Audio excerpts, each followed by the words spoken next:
that I'm nothing without you. I was wrong, forgive me.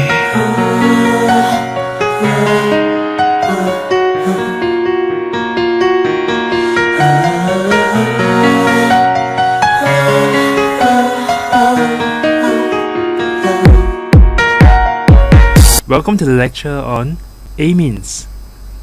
I'm a lecturer Fireman speaking here, and I hope you enjoy this lesson well. Right. You don't know what you don't know.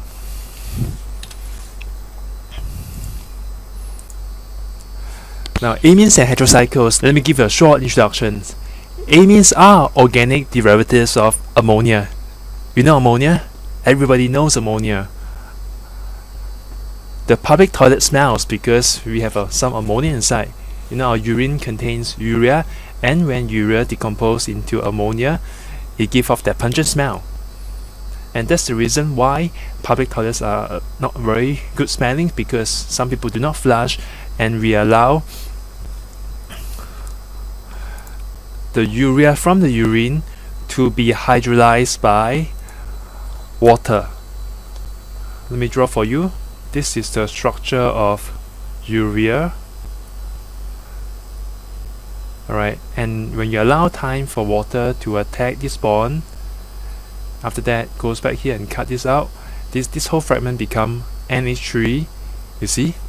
It smells. Alright, so amine contain a nitrogen atom with a lone pair of electrons. Remember this? So what kind of base are they? They are Lewis base. Amines are basic and nucleophilic because they can attack any carbon that's electron deficient. For instance, a carbonyl compound like aldehyde or ketone. Amines occur widely in both plants and animals, like alkaloid, morphine. And amines can be either alkyl substituted or aryl substituted. Aryl meaning you have some kind of a benzene ring here, aryl substitution.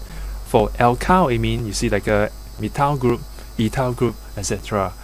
And amines are classified dependent on the number of organic substituents attached to the nitrogen. So we have your forming kinds: primary, secondary, tertiary, and quaternary. But take note, this is a quaternary ammonium salt. So for amines, there's only primary, secondary, and tertiary. And the next level will be the different compound, a quaternary ammonium salt. Right? The reason is because after forming 4 bonds around the nitrogen have to take a positive charge. It means that there's now no more lone pair of electrons on the nitrogen, which means that it is no longer basic, which means it's not an amine after all at this stage. So here you have trimethylamine, nicotine for those of us who smoke, cocaine but don't take drugs, terbutyl alcohol, trimethylamine, terbutylamine. So for primary amines, to name them, the suffix is an amine at the end. So aniline is an aryl amine. So the common name is aniline, but if you want the chemical name, it's actually called phenylamine. You see a phenyl ring of an amine. So here we see terbutyl in black of an amine, cyclohexyl amine.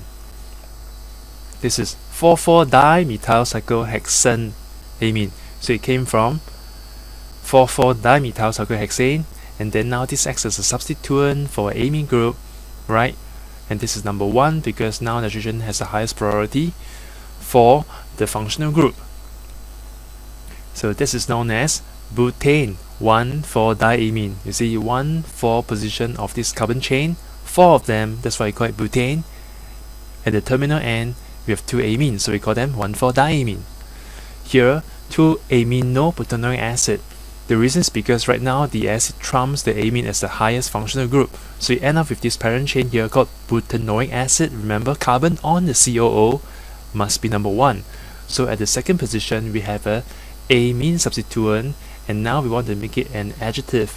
So we drop the E, put the O there. It's called 2-aminobutanoic acid. Like the word suggests, the name, it is an amino acid. Here this is called 2,4-diaminobenzoic acid. Highest priority benzoic acid. and then 2 substituents, 2,4-diaminobenzoic acid. Next one, 4-aminobutane-2-one. Ketone here, win. So number 2, 3, 4. So 4-aminobutane-2-one. For symmetrical secondary and tertiary amines, they are renamed, or they are named by adding the prefix di, tri to the alkyl group. So this is called di-2-phenylamine, 2 of the phenyl of the amine. So this is secondary. And for this, 3 of the same thing, so triethylamine, this is tertiary amine. And next part, now if we have substituents that are different, like in this case, we have got a propyl group, we got a methyl group here, but 2 are the same. So the largest alkyl group is chosen as the parent name. That means here the longest chain is your propyl, it must end up with a proper amine. So the other two we just put N, N hyphen dimethylpropylamine. This must be capital N. It means that these 2 methyl groups are substituted on the nitrogen. You get it? Great. And for the next example on the right here, this is N-ethyl and methyl cyclohexanamine. Longest chain 6 carbon. This is the parent chain. Substituents on the nitrogen. E comes before M. Got that? Good. For heterocyclic amine, now these are compounds in which the nitrogen atoms is part of the ring. Okay, and each of them have their own parent name. So this one you need to remember and memorize it. Pyridine, pyrrole, quinoline, 2 rings, imidazole, good base, indo, pyrimidine, pyrrolidine, pyridine. You see all the ins and the O's and the start with the P, Q, and I. Wow. It's not that hard, huh? The heterocyclic atom for the nitrogen is always number 1, remember. So this is 1, 1, 2, 3, 4, 5. This is 1, 2, 3, 4, 5, and 1, 2, 3, 4, 5, 6. Okay, remember, N must be 1 if they are heterocyclic amine. Now the nitrogen atom in alkyl amine is sp3 hybridized because in all we have got 1 lone pair and 3 bond pair. So all in all we have got 4 electron regions, and that makes it like a tetrahedral. That's why it's sp3 hybridized. But in this case, one of them is a lone pair of electrons, so the bond angle is not exactly 109.5 but maybe 107. But if you are asked, you can give somewhere between 107 to 109. It's accepted. Alright, so the 3 substituents occupy the 3 corners of a tetrahedron, and the lone pair of electrons occupy the 4th corner. You see, like a tetrahedral. If the nitrogen has 3 different substituents, then it's chiral. Take note, the nitrogen is chiral.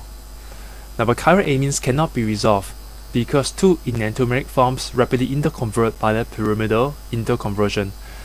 This inversion means that, right, from an initial, this is one of the enantiomer. We leave it some time, it will equilibrate, undergoes a planar conformation, and then after that transit to the enantiomer of this. So these 2 always switch very quickly such that we cannot resolve them. That's why the whole molecule is not chiral, but the nitrogen is chiral. See a difference? Remember the term chirality? Chiral describes a mixture, it could describe a molecule, or it could describe an atom. Alright, so we call this rehybridization of the planar intermediate that gives rise to both enantiomers, and the energy barrier is about 25 kilojoules per mole.